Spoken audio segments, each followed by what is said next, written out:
Buenos dias, damas y caballeros.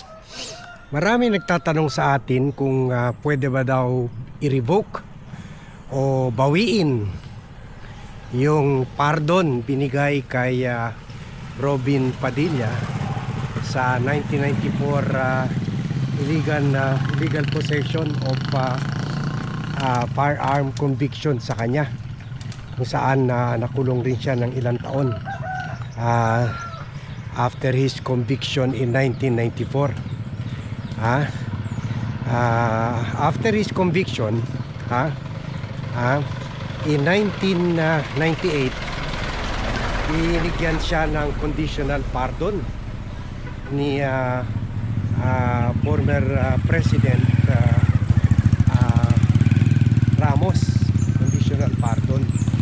And then noong 2016, former President Duterte gave him absolute pardon, restoring his liberties, right to vote, right to run for office. He's a free man. So wala na yung kanya, wala na yung conviction niya. So back to being a free man.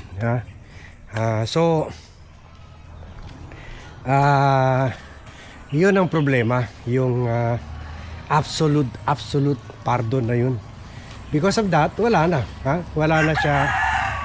Kung ano mang ginagawa niya laban sa bayan ngayon, he is not breaking condition of his pardon or any because there is no such condition anymore. Absolute restoring all his civil liberties. So wala na, hindi na natin, as far as that matter is concerned, yung old case niya, wala na tayo magawa roon. We can no longer bring it back and use it against him, all because binaboy ni former President Duterte ang batas na naman natin. Imagine mo, binigyan ng absolute pardon. Very serious ang crime niya, illegal possession of firearms. So he's a danger to society, at it has been proven true nga. Ganon nga nangyari. He is clearly, with this action ngayon, proving to be a menace or a danger to society. Biro mo na senator ka, and then you will engage in actions that obstruct justice and harbor a criminal. So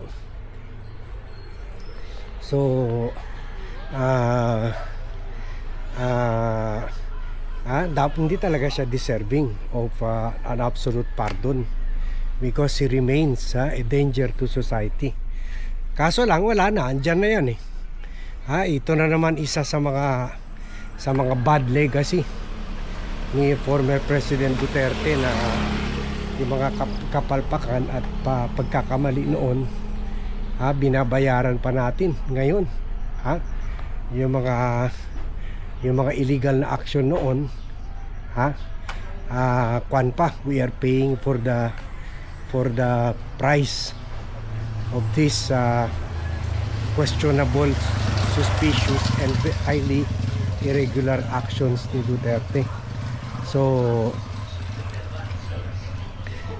ano na lang pwedeng gawin natin? Ang pwede na lang gawin ay pabilisin na lang ng National Bureau of Investigation itong panibagong investigasyon kay Robin, which hopefully will result in the filing of cases for obstruction of justice, harboring a criminal, obstruction of justice, 6 years rin ang penalty niyan, harboring a criminal 12 years and maximum, and also other related charges na dapat talaga walang exempted sa batas. Ha? Sa recent interview niya sa GMA at ABS-CBN, patawa-tawa pa siya parang proud na proud siya.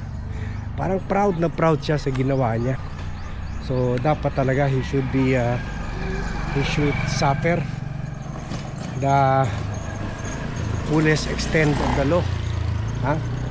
Unfair yan sa mga ibang tao if he is not made to account for his crimes.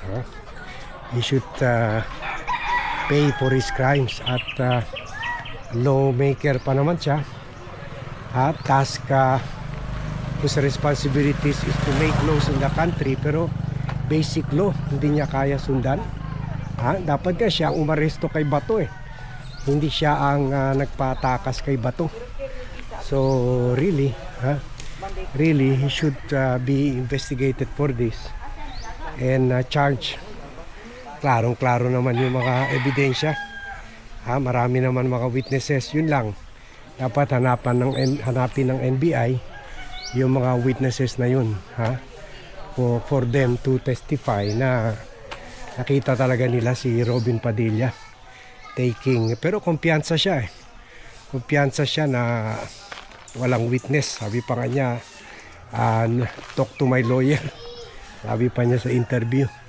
So pero sana meron mga CCTV sa Senado that will point to that, na itinakas talaga niya si Bato de la Rosa. Meron naman yan CCTV sa parking, sa ground floor, unless tumaan sila sa likod na doon sa GSIS. Kaya nga binaril nila yung mga NBI doon para umalis na sila roon.